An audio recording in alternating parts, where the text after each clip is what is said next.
नमस्कार साथियों, मैं आलोक आप सभी का स्वागत करता हूं सत्यार्थ जीएस एकेडमी में। पिछली क्लास में हम लोगों ने संविधान के विकास यात्रा शुरू कर दी थी। इसमें हमने क्या पढ़ा था? अंग्रेज़ों का आगमन। भारत में अंग्रेज़ कैसे आए और उन्होंने धीरे धीरे करके यहाँ पर कैसे अपना राज्य स्थापित किया। उसमें सबसे बड़ी घटनाओं में हमने पढ़ा था प्लासी का युद्ध। प्लासी का जो युद्ध हुआ था 1757 में, उसने काफ़ी हद तक भारत में अंग्रेज़ों की जो जड़ें थी मजबूत कर दी। और उसके बाद जो सबसे महत्वपूर्ण युद्ध रहा बक्सर का युद्ध, 1764 का युद्ध। एक तरफ थे ईस्ट इंडिया कंपनी की ओर से हेक्टर मुनरो और दूसरी ओर से संयुक्त सेना थी। संयुक्त सेना में कौन कौन था? शुजाउद्दौला, ठीक है, अवध के नवाब, शाह आलम मुग़ल, ओके, और बंगाल के नवाब मीर कासिम। ये तीनों की संयुक्त सेना लड़ रही थी और दूसरी ओर अंग्रेज़ थे और इसमें अंग्रेज़ विजयी हुए। और इसके बाद अंग्रेज़ों का जो है शासन एक तरह से भारत में आ गया, ठीक है। 1764 के बाद 1765 में एक महत्वपूर्ण संधि हुई जिसे हम इलाहाबाद की संधि के नाम से जानते हैं। इसमें संधि में क्या बात हुई कि भाई जो मुग़ल होंगे वो अब अंग्रेज़ों की पेंशन पर रहेंगे, ठीक है। आप अपना खाना पीना देखो, बस इससे ज़्यादा कोई मतलब नहीं है। और इसके अलावा जो रॉबर्ट क्लाइव था उसने बंगाल में द्वैध शासन की नींव रखी। कब? 1765 में बंगाल में द्वैध शासन की नींव रखी। और उसने दो प्रकार के जो अधिकार मैंने आपको बताए थे, दीवानी और निजामती। निजामत जो होता है उसके अंतर्गत क्या आता है? शासन चलाना। तो क्या कहा कि शासन कौन चलाएगा? शासन निजाम या सम्राट या कोई भी चलाता रहे। लेकिन जो दीवानी मामले होते हैं उसमें क्या होता है? राजस्व, टैक्स, कर, पैसा। पैसा वाला मामला किसके पास रखा? अंग्रेजों ने अपने पास रखा, ठीक है। अब ईस्ट इंडिया कंपनी यहाँ पर व्यापार करने आई थी। अब क्या करने लगी? यहाँ पर प्रशासन और राज करने लगी, ठीक है। 1765 में ये सब होने के बाद ब्रिटेन की जो संसद थी उसे सारी जानकारी थी कि ये जो ईस्ट इंडिया कंपनी है भारत में क्या कर रही है, ठीक है। भारत में इसने अपनी सत्ता की जो है नींव स्थापित कर दी और रॉबर्ट क्लाइव को भारत में अंग्रेजों की सत्ता का नींव रखने वाला या जनक या सत्ता को स्थापित करने वाला माना जाता है। किसे? रॉबर्ट क्लाइव को। अब 1765 के बाद यहाँ पर द्वैध शासन जैसे ही लगा तो क्या हुआ? यहाँ पर जो ईस्ट इंडिया कंपनी थी उसके लोगों ने बहुत ज़्यादा पैमाने पर भ्रष्टाचार शुरू कर दिया। जो पैसा आ रहा था उसका गबन कर लिया। राजाओं से, मुगलों से उपहार लेने लगे, रिश्वत लेने लगे, ठीक है। तो इस सब चीज़ों को कंट्रोल करने के लिए, इन सब चीज़ों को कंट्रोल करने के लिए जो ब्रिटिश संसद थी,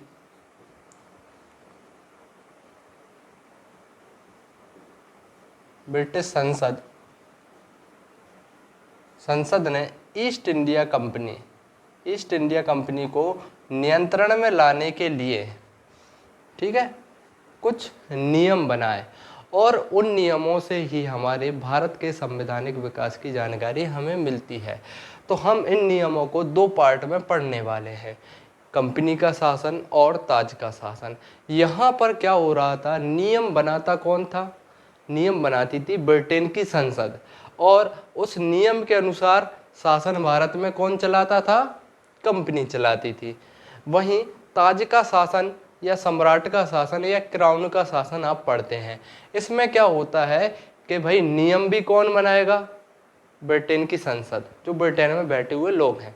और भारत में शासन कौन चलाएगा? ब्रिटेन के संसद के लोग ही भारत में शासन चलाएंगे। यहाँ पर ईस्ट इंडिया कंपनी का जो है शासन वाला सिस्टम खत्म हो गया था, इसलिए ताज का शासन यहाँ से आ जाता है। अब हम इनको एक एक करके पढ़ने वाले हैं, ठीक है। जैसा कि हमने देखा कि कंपनी, ईस्ट इंडिया कंपनी जो थी वो ब्रिटिश संसद के अनुसार काम करेगी और ब्रिटिश संसद ने ऐसा क्यों किया? क्योंकि कंपनी में भ्रष्टाचार बहुत ज़्यादा बढ़ गया था। तो कंपनी को नियमित और नियंत्रित करने के लिए कुछ एक्ट, नियम बनाए। क्या बनाए? नियम। ये नियम या आप बोलेंगे कानून कौन बनाता था? इसका निर्माण कौन करता था? जैसा कि अभी मैंने आपको बताया, ब्रिटिश संसद। ब्रिटिश संसद इनको बनाती थी और ईस्ट इंडिया कंपनी इनके अनुसार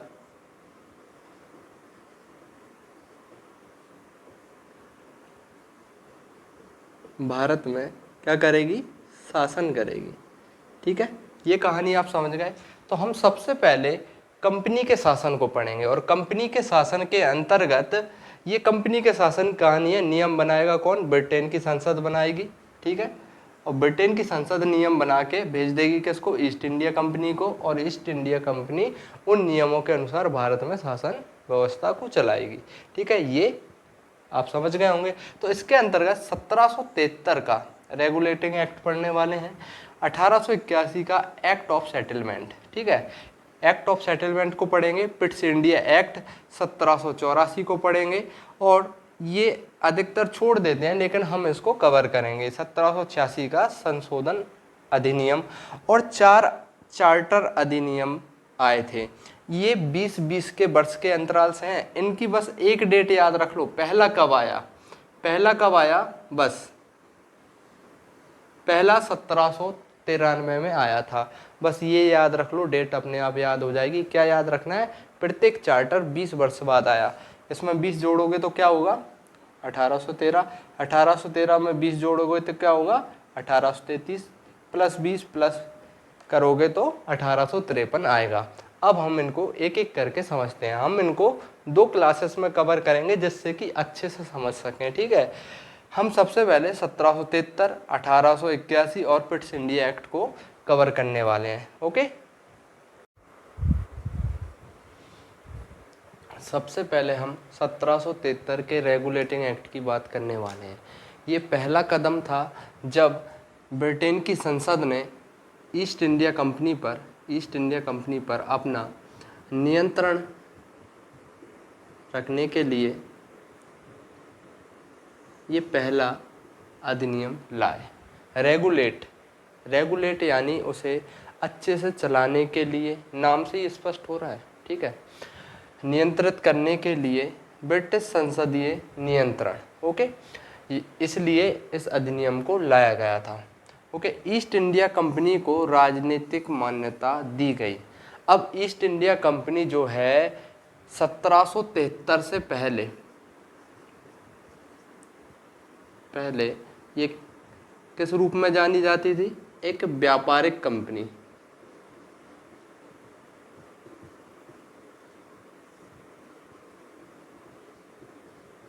लेकिन 1773 के अधिनियम में यह घोषणा की गई कि भाई अब आप भारत में आप राजनीति करेंगे और प्रशासन देखेंगे। ठीक है, ये बदलाव किया गया। साथ ही साथ अगला जो बिंदु है, केंद्रीय प्रशासन की नींव रखी गई। अब भारत में जो अंग्रेज थे, अलग अलग जगह पर इन्होंने अपने केंद्र बना रखे थे। अगर हम बात करें भारत की, तो यहाँ पर बंगाल है, एक सबसे बड़ा जो केंद्र था वो बंगाल था। दूसरा था इनका बम्बई, और एक था मद्रास। ओके, तो जब 1773 का अधिनियम लाए तो उसमें क्या किया गया, ये जो बम्बई है और मद्रास, इनको बंगाल के अधीन कर दिया। क्या कर दिया? बंगाल के अधीन कर दिया। बंगाल को जो है केंद्र बना दिया। ठीक है, सत्ता का केंद्र यहाँ पे बना दिया। अब बंगाल में एक गवर्नर हुआ करता था, गवर्नर। ऐसे ही यहाँ पर भी एक गवर्नर हुआ करता था, यहाँ पर भी। अब ये भी गवर्नर, ये भी और यहाँ पर भी। लेकिन अब जो 1773 का एक्ट आया उसके बाद बंगाल का गवर्नर जो था गवर्नर जनरल हो गया। अब वो क्या हो गया, गवर्नर से गवर्नर जनरल हो गया। और ये बम्बई और मद्रास किसके अधीन हो गए, ये गवर्नर भी गवर्नर जनरल ऑफ बंगाल के अधीन हो जाते हैं। ठीक है, और ऐसा गवर्नर जनरल बनने वाला पहला व्यक्ति कौन था, वॉरेन हेस्टिंग। ओके, ये याद रखना, पहला गवर्नर जनरल 1773 के अधिनियम के द्वारा किसको बनाया गया, वॉरेन हेस्टिंग को। ठीक है, और इसी के तहत क्या किया गया, केंद्रीय प्रशासन की नींव रखी गई। ठीक है, अभी हमने देखा कि बंगाल का जो गवर्नर था, बंगाल का गवर्नर गवर्नर जनरल हो गया। मैं जी लिख रहा हूँ, गवर्नर जनरल, आप सभी समझ रहे होंगे। इसके अधीन कौन कौन आ गया, बम्बई और मद्रास, ये दो प्रेसिडेंसी थी, ये भी इसके अधीन आ गए और बंगाल यहाँ पर केंद्र बन गया। अब गवर्नर जनरल बन गया, कौन बना, वॉरेन हेस्टिंग। ओके, अब गवर्नर जनरल बन तो गया, पहले किसको देखता था, ये केवल बंगाल को, अब इनको भी देखेगा क्योंकि इनका सुप्रीम कौन है, यही है गवर्नर जनरल। तो क्या इसका कार्य बढ़ा, जब किसी व्यक्ति का कार्य बढ़ेगा तो उसको सहयोग की आवश्यकता है। देखो, सहयोग से ही काम चलता है। तो इसके सहयोग के लिए एक कार्यकारिणी परिषद बनाई गई। ठीक है, 4 सदस्यीय, कितने सदस्य थे इसमें, 4 सदस्यीय, 4 सदस्यीय एक परिषद बनाई गई जो क्या करेगी, गवर्नर जनरल को उसके कामों के लिए मदद करेगी। ठीक है, ऐसे यहाँ पर क्या हो गया, केंद्रीय प्रशासन की नींव डल गई। अब सुप्रीम कोर्ट की स्थापना के बारे में जानते हैं। देखो, बंगाल में क्या बन गया, केंद्र बन गया। तो यहाँ पर एक सर्वोच्च न्यायालय 1773 के एक्ट के तहत, 1773 के एक्ट के तहत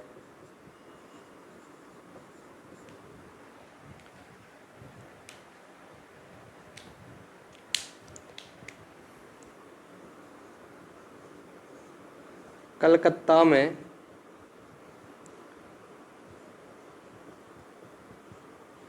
सर्वोच्च न्यायालय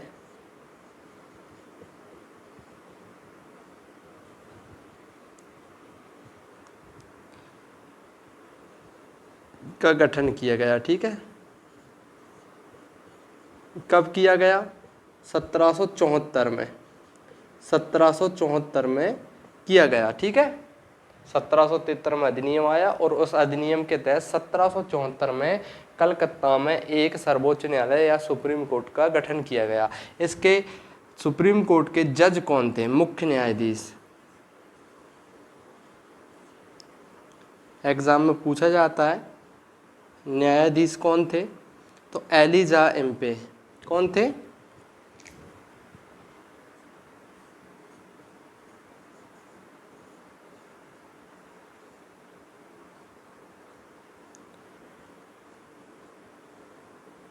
और 3 अन्य सदस्य, 3 अन्य जज थे। ठीक है, दिख रहा होगा यहाँ तक का, 3 अन्य जज थे।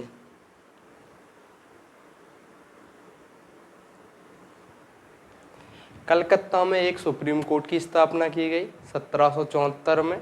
इसके मुख्य न्यायाधीश कौन थे, एलिजा एम्पे थे, और एलिजा एम्पे के अलावा 3 अन्य न्यायाधीश थे। ओके, सुप्रीम कोर्ट की स्थापना के बाद हम बात करते हैं कि भैया जो कंपनी थे, कंपनी के ऑफिसर वगैरह क्या कर रहे थे भारत में, कंपनी में तो काम कर ही रहे थे, उसके साथ साथ अपना प्राइवेट बिजनेस भी चला रहे थे, अपने भाई बहन को बुला लिया, उनसे बिजनेस करवा रहे थे और काफ़ी लूट रहे थे, लूट मार मचा रखी थी। तो इस अधिनियम में क्या किया कि भाई आप निजी व्यापार नहीं करेंगे, आप किसी से उपहार नहीं लेंगे, गिफ्ट नहीं लेंगे, रिश्वत नहीं लेंगे। ठीक है, मिठाई का डब्बा बंद।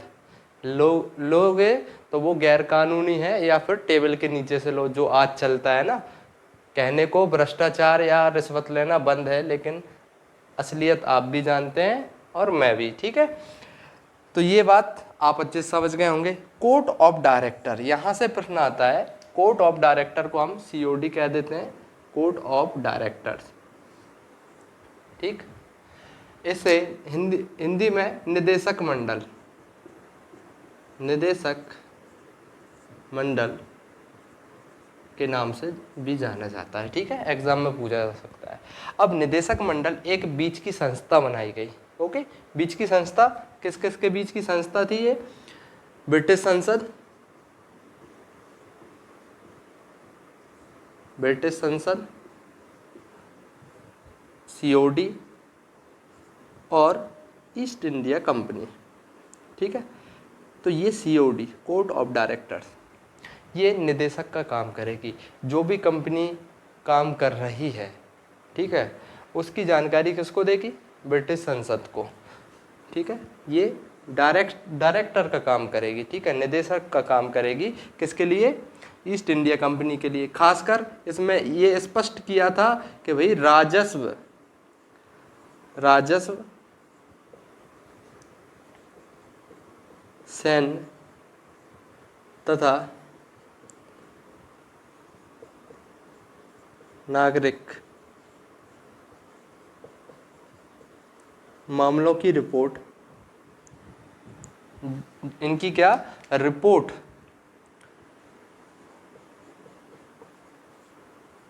COD कलेक्ट करेगा। किससे कलेक्ट करेगा? ईस्ट इंडिया कंपनी से रिपोर्ट कलेक्ट करेगा और किसको भेजेगा? ब्रिटेन की संसद को, ओके। यानी कि ईस्ट इंडिया कंपनी जो थी उस पर पूरा लगाम लगाने के लिए, शिकंजा कसने के लिए ये अधिनियम लाया गया था। और इसी से हमारे भारत में संवैधानिक विकास यात्रा शुरू हुई, भारत में नियम कानून बनाने शुरू हुए, ठीक है। अब 1873 के अधिनियम, देखो जब भी कोई अधिनियम कानून बनता है, क्या हम कह सकते हैं वो पूर्ण रूप से सही है या उसमें कोई खामी नहीं है? तो पहली बार बनाया गया था और उसमें कुछ खामी होना लाजमी था। तो 1773 के एक्ट में कुछ कमियां थीं, उन कमियों को दूर करने के लिए 1781 में संशोधन अधिनियम लाया गया। पहले तो आप ये याद रखना, इसे बंदोबस्त कानून के नाम से भी जानते हैं। एग्जाम में आपसे पूछ लेगा बंदोबस्त कानून, ठीक है। बंदोबस्त कानून कब आया? तो 1781 में आया था। 1773 में क्या कमी रह गई? तो सबसे बड़ी कमी क्या थी कि इन्होंने एक तो बंगाल का जो गवर्नर था उसे क्या बना दिया? बंगाल का गवर्नर जनरल बना दिया और उसके अधीन बम्बई और मद्रास दोनों को कर दिया, ठीक है। और साथ ही साथ में सुप्रीम कोर्ट की स्थापना भी कर दी। तो दोनों के बीच टकराव हुआ क्योंकि यहाँ पर बंगाल के गवर्नर और सुप्रीम कोर्ट के बीच की जो शक्तियाँ थीं, उन शक्तियों को सही से डिफाइन नहीं किया था। तो यहाँ पर क्या कहा कि जो सुप्रीम कोर्ट होगा, सुप्रीम कोर्ट का जो क्षेत्र अधिकार है उसको डिफाइन किया गया मेन इस अधिनियम के द्वारा, ठीक है। इसमें क्या क्या किया गया कि सुप्रीम कोर्ट से कहा कि अब जो बंगाल है ना, बंगाल में भी खासकर क्या कहा इन्होंने? कलकत्ता, ठीक है, केवल कलकत्ता, ठीक है, केवल कलकत्ता के मामले देखे गए,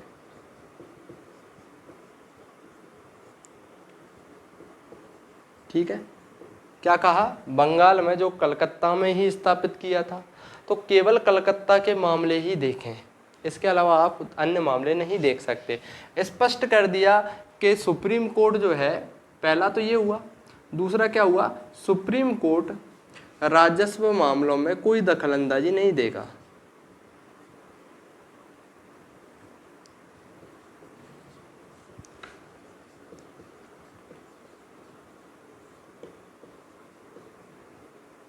क्या कह दिया कि भैया आप राजस्व मामलों में कोई दखल नहीं देंगे।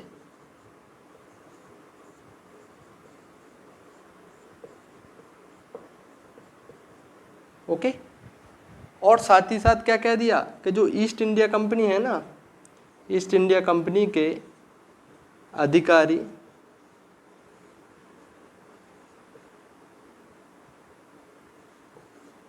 ठीक है, कर्मचारी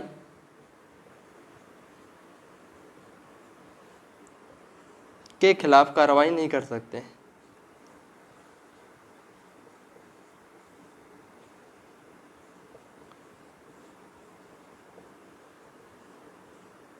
ओके, नहीं कर सकते। ये बात है सुप्रीम कोर्ट को गाइडलाइन के रूप में दे दी कि भैया सुप्रीम कोर्ट आप गवर्नर जनरल के कामों में कतई टांग नहीं अड़ाएंगे। आप जो है केवल कलकत्ता के मामले देखेंगे, ठीक है, कलकत्ता के, और बंगाल के अन्य गांव क्षेत्रों को भी नहीं देखेंगे। उनको कौन देखेगा? गवर्नर जनरल ही देखेंगे। सुप्रीम कोर्ट से ये भी कह दिया कि जो राजस्व मामले हैं उनमें आप किसी भी प्रकार की दखल नहीं देंगे, और साथ ही साथ ईस्ट इंडिया कंपनी के अधिकारी हों या कर्मचारी, उनके खिलाफ आप कार्रवाई नहीं कर सकते। ठीक है। एक बात और कही यहाँ पर सुप्रीम कोर्ट से, क्या कही? ये पर्सनल लॉ वाली बात थी। ठीक है। अगर कोई आपके कोर्ट में मुस्लिम है तो उसे मुस्लिम कानून के अनुसार सजा देंगे।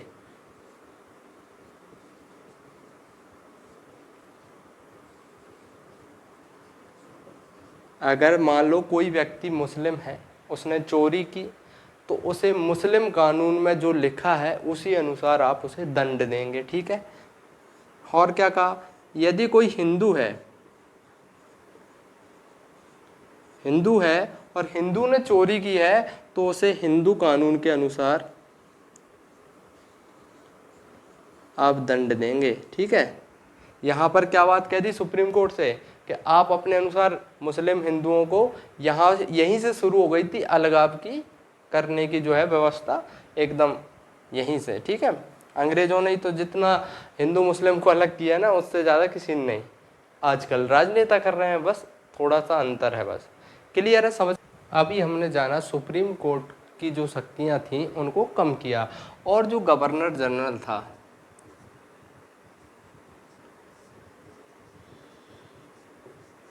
पहला गवर्नर जनरल कौन था? जस्ट अभी आपको बताया, कमेंट में उत्तर दें। गवर्नर जनरल था, इसकी शक्तियों में वृद्धि की। ओके, वृद्धि की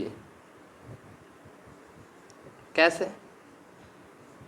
देखो, ये गवर्नर जनरल बम्बई और मद्रास के लिए तो था ही उनका सर्वोच्च। इसके अलावा इनसे क्या कहा? बंगाल, बिहार और उड़ीसा, ठीक है, उड़ीसा, इनके राजस्व मामले भी कौन देखेगा?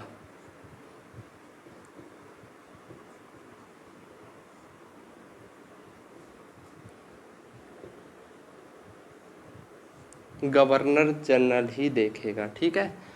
ओके, गवर्नर जनरल ही देखेगा। और साथ ही साथ क्या कहा? इनके लिए कानून का निर्माण या विधि का निर्माण कौन करेगा? गवर्नर जनरल करेगा। ठीक है।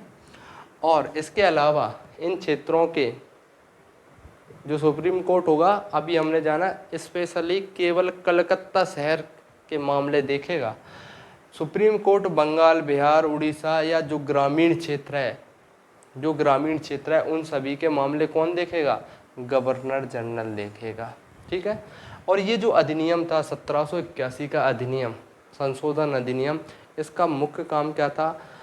गवर्नर जनरल और सुप्रीम कोर्ट के बीच प्रशासनिक और न्यायिक जो मामले थे ना, उनको सेपरेट करना। ठीक है ना, दोनों में टकराव ना हो।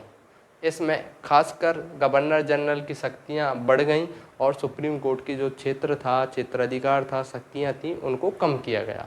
ठीक है। 1781 के संशोधन अधिनियम के बाद अगला जो अधिनियम हम पढ़ेंगे, Pitt's India act. 1784। Pitt's India act क्यों कहते हैं? क्योंकि इस समय जो तात्कालिक प्रधानमंत्री थे ब्रिटेन के, वो थे विलियम पिट्स। पीएम थे ब्रिटेन के कौन? विलियम पिट्स। ठीक है, तो विलियम पिट्स जो थे, उन्होंने, विलियम पिट ने क्या भेजा था? एक अधिनियम बना के भेजा था उनकी संसद द्वारा, इसलिए इसे पिट्स इंडिया एक्ट 1784 के नाम से जाना जाता है। अब इसमें जो प्रमुख बदलाव हुए थे उनके बारे में जानते हैं। देखो, अभी तक आपको पता था, अभी हमने पढ़ा था कि 1773 के अधिनियम में एक court of director, COD, court of director के बारे में पढ़ा था, जो सभी मामलों को देखता था कंपनी के, और वो क्या करता था? कंपनी के सभी मामलों की रिपोर्ट संसद तक पहुंचाता था। यहाँ पर कोर्ट ऑफ डायरेक्टर तो बना ही रहा, इसके अलावा एक नई संस्था बनाई, एक नई बॉडी बनाई, बोर्ड ऑफ कंट्रोलर। ठीक है, एक नई बॉडी बनाई, बोर्ड ऑफ कंट्रोलर। ठीक है, यानी कि यहाँ पर दोहरे प्रशासन की व्यवस्था की गई। कंपनी पर दोहरे प्रशासन इस अधिनियम के द्वारा लगाया गया, अगर आपसे पूछा जाए तो। अब कोर्ट ऑफ डायरेक्टर था, वो क्या देखेगा? व्यापारिक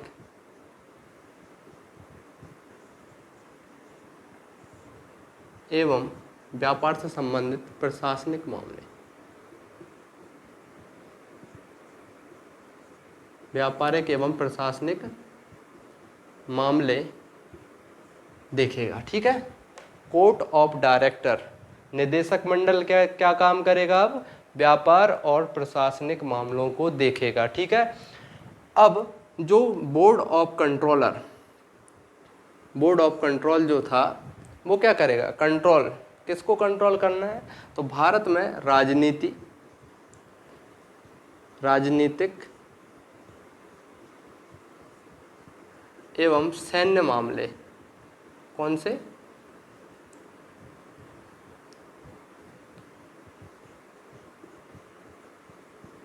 सैन्य मामले।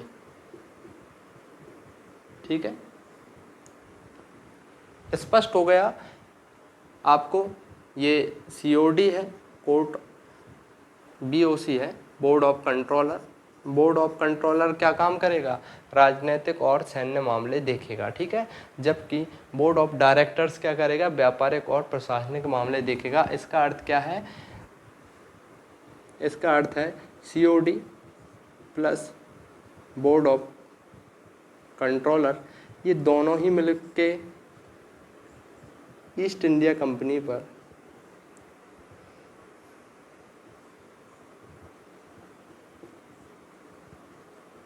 दोहरा नियंत्रण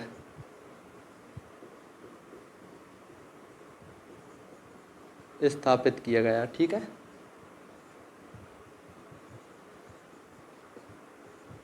यानी कि कंपनी की जो शक्तियां थी उनको कम किया जा रहा है और ब्रिटिश संसद अपनी शक्तियां यहाँ पर बढ़ा रहा है। और सबसे मोस्ट इम्पोर्टेंट, पहली बार इस अधिनियम के द्वारा एक महत्वपूर्ण घोषणा की गई। क्या घोषणा की गई? कि जहाँ जहाँ पर अंग्रेज़ों ने कब्जा कर रखा था, जहाँ अंग्रेज सरकार चला रहे थे, उस क्षेत्र को क्या कहा गया? पहली बार ब्रिटिश आधिपत्य क्षेत्र, ब्रिटिश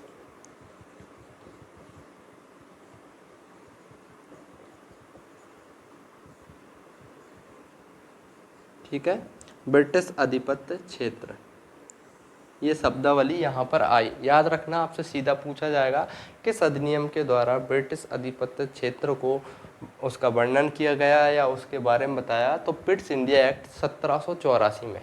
और किसे कहा? जहाँ जहाँ अंग्रेजों ने अपना शासन जमा रखा था। ठीक है, और क्या हुआ? जो बंगाल का गवर्नर था,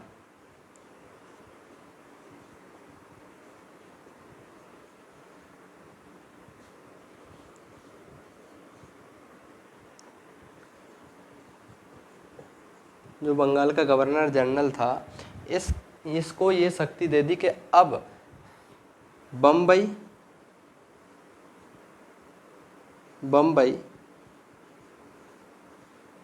और मद्रास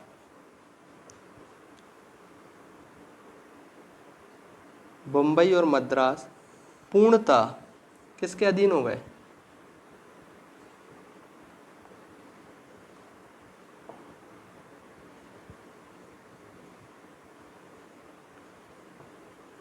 ठीक है, इसके अधीनस्थ हो गए ये। ओके, अधीनस्थ हो गए। जो गवर्नर जनरल की जो परिषद थी, परिषद में कितने सदस्य थे? कमेंट में आंसर करो। 4 थे। 4 से घटाकर कितने कर दिए? 3 कर दिए। ये भी आप लोगों को याद रखना है। परिषद में जो कार्यकारिणी परिषद थी उसमें 4 सदस्य थे, उनको घटाकर कितने कर दिए? 3 कर दिए, याद रखना। ठीक है, तो गवर्नर जनरल का महत्व और बढ़ा दिया इसमें। और राजनीतिक नियंत्रण आपने देखा किस तरह से राजनीतिक नियंत्रण बढ़ा। राजनीतिक और सैन्य मामलों के लिए अलग से एक बोर्ड ऑफ कंट्रोल की स्थापना की, और जो कोर्ट ऑफ डायरेक्टर था, पहले से काम कर रहा था, उसको व्यापारिक और प्रशासनिक मामले दे दिए गए। ठीक है, इस तरह से हमने पिट्स इंडिया एक्ट को अच्छे से समझ लिया है। अगर किसी को कोई समस्या है तो कमेंट कर दें। ठीक है, आंसर मैं अवश्य करूँगा। अब हम पढ़ने वाले हैं 1786 का संशोधन अधिनियम। ठीक है, ये भी काफ़ी महत्वपूर्ण है। इसके बाद ये चार्टर अधिनियम है। मैंने पहले बता दिया है कि ये 20-20 वर्ष के अंतराल से आए थे, तो आपको केवल एक डेट याद रखनी है, 1793, फिर 20-20 वर्ष करके। और ये चार्टर अधिनियम जो हैं, इनको हम चारों की एक अलग से वीडियो बनाएंगे जिसमें चार्टर अधिनियम को अच्छे से समझने वाले हैं। तो आइए हम समझते हैं 1786 का संशोधन अधिनियम। ठीक है, 1786 का ये जो 1786 का संशोधन अधिनियम था,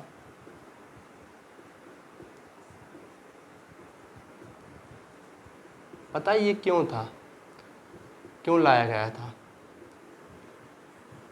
एक व्यक्ति था, जबरदस्त व्यक्ति इतिहास में, उसकी शर्तें थीं। उसे कहा ब्रिटेन की सरकार ने कि हम आपको गवर्नर जनरल बनाना चाहते हैं। एक व्यक्ति था, उससे क्या कहा? गवर्नर जनरल बनाना है। क्या कहा? बनाना है। उसने कहा ठीक है बन जाऊंगा, लेकिन मेरी कुछ शर्तें हैं। क्या कहा इसने? कुछ शर्तें हैं, अगर आप भी मान लेंगे तो मैं आपका गवर्नर जनरल बन जाऊंगा। और उसकी शर्तों को पूरा करने के लिए ये अधिनियम लाना पड़ा, 1786 का संशोधन अधिनियम। ये व्यक्ति कौन था? Lord Cornwallis.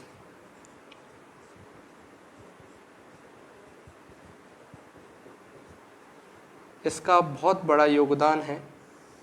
इसके योगदान की चर्चा हम बाद में करेंगे। पहले हम ये जो शर्तें थीं उन शर्तों की बात कर लेते हैं। इसने क्या क्या शर्तें रखी? इसने 2 महत्वपूर्ण शर्तें रखी। पहली कि जो गवर्नर जनरल होगा, जी से आप समझ जाते हैं ना, मैंने बता दिया, जब भी गवर्नर जनरल होगा तो हम ये लिखेंगे गवर्नर जनरल। गवर्नर जनरल जो है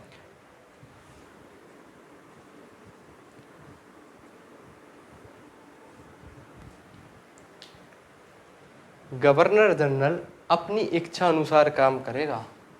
अपनी इच्छा अनुसार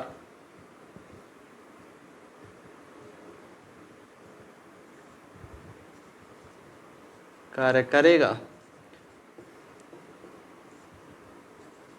वह परिषद, उसकी एक परिषद होती है जिसमें आप कितने सदस्य हैं? 3 सदस्य हैं। पिट्स इंडिया एक्ट में एक सदस्य कम कर दिया। वह अपनी परिषद, कार्यकारी जो परिषद की बात कर रहे हैं, ठीक है, काउंसिल की बात, परिषद के मत को नकार सकता है। ठीक है, अपनी परिषद के मत को नकार सकता है। पहली शर्त तो ये थी कि भैया गवर्नर जनरल अगर मैं बनूंगा तो काउंसिल जो कहेगी उसके अनुसार नहीं चलूंगा। अगर मुझे ठीक लगेगा और काउंसिल मना कर रही है तब भी मैं काम करूंगा। ठीक है, समझ गए? काउंसिल के अनुसार मैं नहीं चलूंगा, मेरे अनुसार क्या चलेगी? काउंसिल चलेगी। पहला तो ये था, ठीक है, गवर्नर जनरल का। और क्या कहा कि जो गवर्नर जनरल, दूसरी जो प्रमुख शर्त थी, गवर्नर जनरल को सभी सैन्य शक्तियां दी जाएंगी। ठीक है, सभी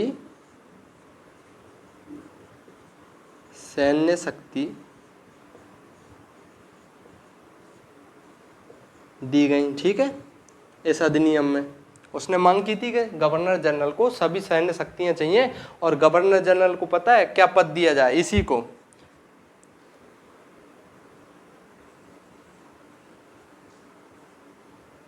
कमांडर इन चीफ। ठीक है, आर्मी का कमांडर इन चीफ बनाया जाए। ठीक है, बनाया जाए, याद रखना। तो ये दो शर्तें इसने रखी थी, और ये दोनों ही शर्तें उन्होंने मान ली, और उसके बाद ये संशोधन किया। ठीक है, इतना ज़बरदस्त व्यक्ति था कि उसकी बातें सरकार को माननी पड़ी। इसने बहुत बढ़िया काम किए। इसके कुछ कार्यों की बात कर लेते हैं।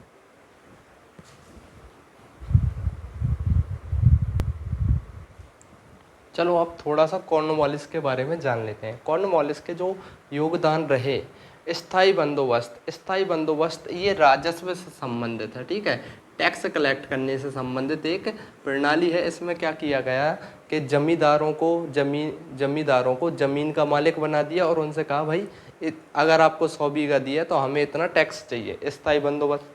कॉर्नवालिस कोड ये क्या है, एक कानूनी कोड था। ठीक है, इसका अर्थ क्या है, जैसे भारतीय न्याय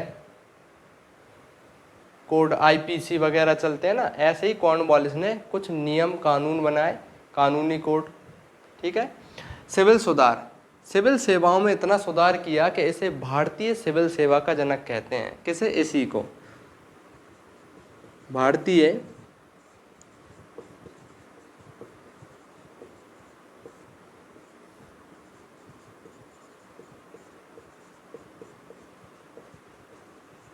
पूरा मतलब ढांचा ही बदल दिया इस व्यक्ति ने। सिविल सेवा का जनक, भारतीय सिविल सेवा के जनक के नाम से जाना जाता है। इसने सिविल सेवाओं में इतने सुधार किए। देखो, इसको अगर मौका मिलेगा तो हम विस्तार से पढ़ेंगे, अभी सिर्फ इतना जान लो इसकी मुख्य बात है।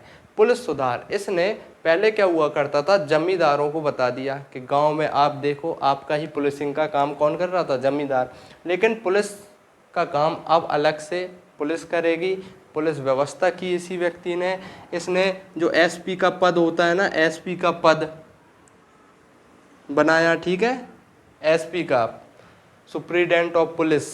ठीक है, जो आपका ख्वाब हो सकता है किसी का कि हमें SP बनना है आज, वो पद के कौन लाया, कॉर्नवालिस लाया। ठीक है, और इसके अलावा थाना प्रणाली, थाना प्रणाली भी कौन लाया था, आज जो थाने हैं ना वो कॉर्नवालिस की ही देन है। न्यायिक सुधार, इसने न्यायिक सुधार किया। इसने 2 तरह की अलग अलग अदालतें बनाई। कैसी, एक क्रिमिनल और एक सिविल। कानूनी सुधार क्या किया, जो आज भी चलते हैं। कानून 2 प्रकार के हैं ना, एक क्रिमिनल और सिविल।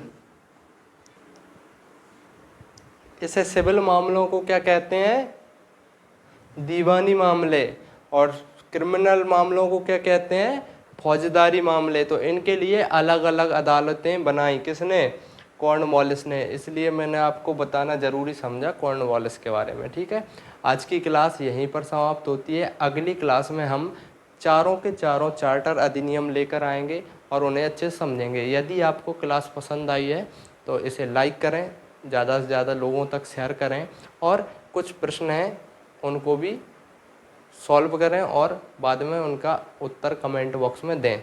जय हिंद।